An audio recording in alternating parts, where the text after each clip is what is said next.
Dan berikutnya kita akan membahas kamera mirrorless. Nah, kalau kamera mirrorless itu lebih cenderung lebih kecil ya. Coba kita lihat DSLR dan mirrorless. Ada banyak sekali ya perbedaannya. Perbedaannya dari fisik aja udah beda. Satunya kecil, ringan, dan satunya besar, berat. Nah, kalau kita ngomongin masalah fungsi, nah ini dia nih, masalah fungsi. Kalau orang sudah sukanya yang ringan-ringan, saya rasa the mirrorless lebih bagus ya, karena dia lebih ringan. Dan jangan lupa, mirrorless lensa LCD-nya bisa seperti ini, digoyang-goyang, ditilting ke atas. Jadi ini sangat memudahkan ketika kita memotret bawah dan kita ngelihat dari atas ke bawah seperti ini. Dan membukanya juga lensanya relatif kecil, ini tutupnya relatif kecil, dan ketika kita mencoba untuk mengaktifkannya juga lensanya juga relatif tidak besar. Apakah lensa DSLR bisa sambung ke mirrorless? Tentu saja bisa dengan menggunakan adapter.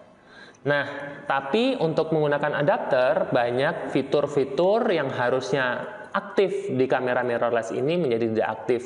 Contoh, misalnya fitur autofocus. Autofokusnya jadi lebih lambat, autofokusnya yang harusnya ada ratusan titik, jadi cuman aktif beberapa titik saja. Nah, seperti itu.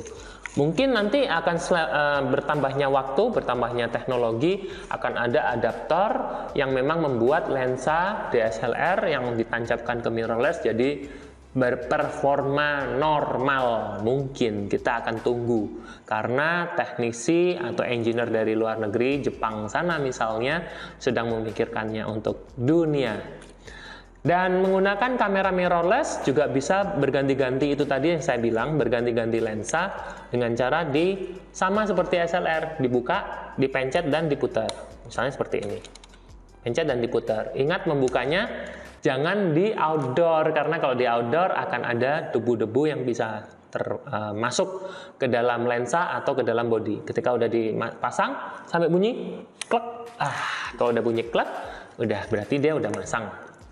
Nah, jadi untuk pemotretan dengan menggunakan mirrorless ini sangat nyaman menurut saya juga ya. Nyamannya karena dia kecil. Kalau yang ini saya nyaman karena dia kokoh, berat, sehingga pas, enak dibawanya. Tapi kalau mirrorless buat yang suka traveling, buat yang suka bergerak, suka nongkrong ke kafe-kafe, paling cocok pakai mirrorless karena dia kalau masuk ke tas apapun sangat ringan dan sangat mudah. Jadi sama misalnya kalau kita punya tas pinggang, tinggal masukin aja, sangat kecil.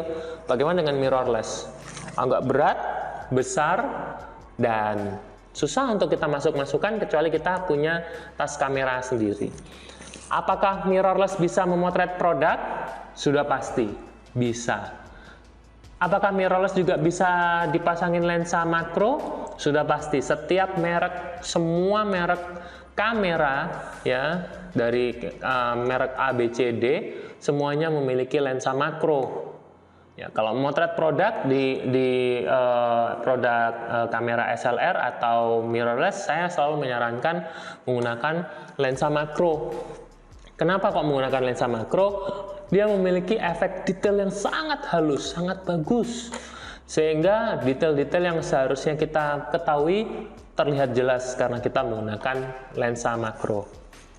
Lensa-lensa yang ada di dalam mirrorless juga sangat banyak selain lensa makro. Ada lensa tele yang khusus untuk mirrorless, ada lensa wide yang khusus untuk mirrorless, dan ada lensa kecil 50 mm seperti ini yang khusus untuk mirrorless. Semuanya yang khusus untuk mirrorless banyak dan lengkap. Dan kalau saya jujur, kalau saya memang pergi-pergi dan untuk traveling, saya selalu memakai mirrorless karena itu sangat ringan sekali, dibawa kemana-mana sehingga tidak capek. Biasanya kalau udah lagi traveling itu kita kepanasan gitu ya, misalnya kita ke pantai, kita udah kepanasan, kita gerah, akhirnya apa yang terjadi? Kita males motret karena berat, kita bawa DSLR. Dengan menggunakan mirrorless, ringan, sehingga kita kalau capek nggak ngerasa capek karena dia ringan dan tetap bisa melakukan pemotretannya. Itulah mirrorless. Bisa digunakan untuk kita-kita yang ingin merasakan kamera yang ringan.